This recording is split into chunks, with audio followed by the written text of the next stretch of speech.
Bonjour à tous et bienvenue sur boursicoté.com pour cette nouvelle analyse technique des principaux indices mondiaux. Et donc pour comparer les autres indices, eh bien on va observer ce qui se passe sur le CAC 40 Global Return. Donc comme sur le cash, eh bien on est venu ici marquer un nouveau plus haut significatif par rapport aux deux précédents points hauts qui avaient été marqués. Lorsque l'on observe ce qui se passe par rapport au record ici qui se situe sur des niveaux proches des 25 400 points, on est assez proche puisqu'on a repris les 25 000 points. Donc on va le voir, c'est encore trop peu par rapport à d'autres indices comme le DAX. Mais en tout cas, on se rapproche ici de cette zone de record et on a une dynamique qui est confirmée pour cette semaine. Voilà donc la configuration technique que nous avons au niveau du DAX, à savoir donc un indice allemand ici qui est venu tester la zone des 22 000 points. Donc par rapport au record du mois de mai, on est très loin, c'est-à-dire que on avait le mois de mai qui est ici, là où on a eu les records du CAC 40, vous voyez qu'on était aux alentours des 19 000 points. Là, on est aux alentours des 22 000, donc c'est voilà pourquoi je vous disais que le CAC 40 a encore un gros retard. Mais on a quelque chose qui ressemble au CAC 40 par le fait que l'on a cassé ici les points hauts précédents. Donc globalement, on reste là aussi dans une dynamique haussière. On a une zone de support qui se situe sur un niveau proche ici des 21 150. On est au-dessus de la moyenne mobile 20 exponentielle. On a des indicateurs qui nous montrent quand même des petits signaux de divergence. On le voit ici au niveau des histogrammes du MACD, les plus hauts aussi sur le RSI.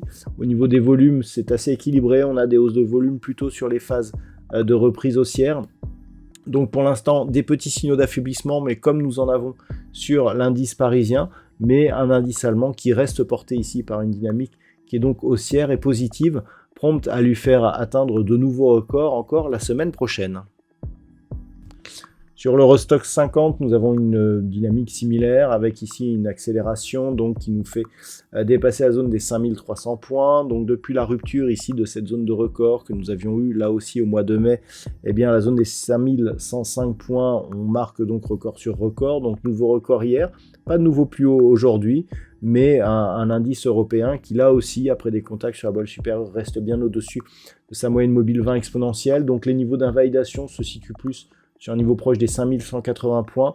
Donc globalement, c'est très positif sur cet indice aussi. Là aussi, nous avons des petits signaux d'affaiblissement liés à des divergences baissières sur cet indicateur ici, les histogrammes du MACD ou j'irai sur le RSI où on commence à avoir des divergences baissières là aussi, mais rien encore de plus et rien de très solide qui pourrait nous laisser anticiper d'un retournement ou d'une consolidation prochaine. Sur le S&P 500, nous avons une dynamique ici qui a parvenu à inscrire un nouveau plus haut significatif. Ici, c'était à la fin du mois de janvier et depuis, on temporise ici. Bon, globalement, on reste tout de même dans une dynamique moyen-long terme qui est haussière, mais qui a du mal ici à inscrire de nouveaux plus hauts. Donc peut-être des premiers signaux d'affaiblissement. D'un point de vue, je dirais, global, on a des signaux qui vont vers une neutralisation de la tendance. Donc globalement, tant que l'on reste ici entre cette zone des 6100 points et qu'on ne recasse pas ici cette zone qui avait permis le comblement d'un gap, donc proche des 5800 points, on peut dire que l'on est dans une phase de consolidation horizontale d'un point de vue moyen terme. D'un point de vue court terme, il faudrait au minimum rester ici au-dessus de cette zone des 6000 points. Mais grossièrement, phase de neutralisation, manque d'allant ici, on voit dès qu'on vient tester ici cette zone des 6100, on redescend rapidement. Donc là, il y a 2 semaines, on avait clôturé ici sur cette zone et puis finalement, hop, on avait ouvert sur un gap baissier que l'on était venu combler mais sans parvenir à tenir cette zone. Hop, on rouvre sur un gap baissier et là, pareil, cette semaine, on vient ici chercher cette zone, elle marque un plus haut et puis on redescend ici pour la clôture. Donc pour l'instant, on a vraiment du mal à franchir cette zone, mais d'un point de vue global, ça reste tout de même haussier, même si on a une perte de dynamique donc sur cet indice élargi des valeurs américaines. Sur le Nasdaq, nous sommes ici là aussi sur une phase d'évolution totalement neutralisée. Par rapport à cela, n'y a plus de tendance, hein, on le voit, on ne vient même plus tester ici la zone de résistance des 21 120 points, des 22 120 points, pardon. On reste ici au contact de la moyenne mobile 20 exponentielle, on ne vient pas casser la zone des 20 680 points, donc grossièrement c'est neutre, mais dans une tendance de fond qui reste naturellement fortement haussière. Donc pour l'instant, et donc ça fait quelques temps, hein, puisqu'on est rentré ici dans cette zone au mois de novembre, ça fait quelques temps que l'on oscille à l'intérieur de celle-ci. Ce que l'on peut dire donc, c'est qu'il n'y a plus de biais directionnel porteur, mais qu'il n'y a pas de phase de consolidation, alors que nous sommes fortement montés précédemment. On reste, et c'est notable, hein, au-dessus d'une zone ici qui avait été précédemment une zone de record, hein, sur le Nasdaq.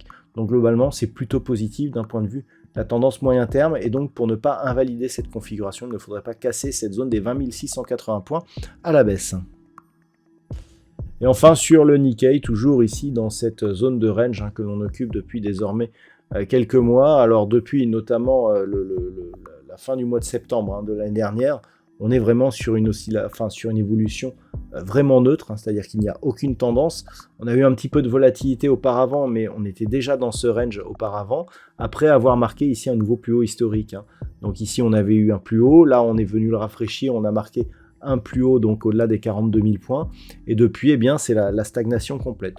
Donc, bon, on est dans la continuité, plutôt en dessous ici, plutôt sous la moyenne mobile 20 exponentielle, donc attention ici à une rupture des 38 160 qui donnerait un signal de sortie baissier, mais rien de, je dirais, rien de significatif, donc sur cet indice des valeurs japonaises.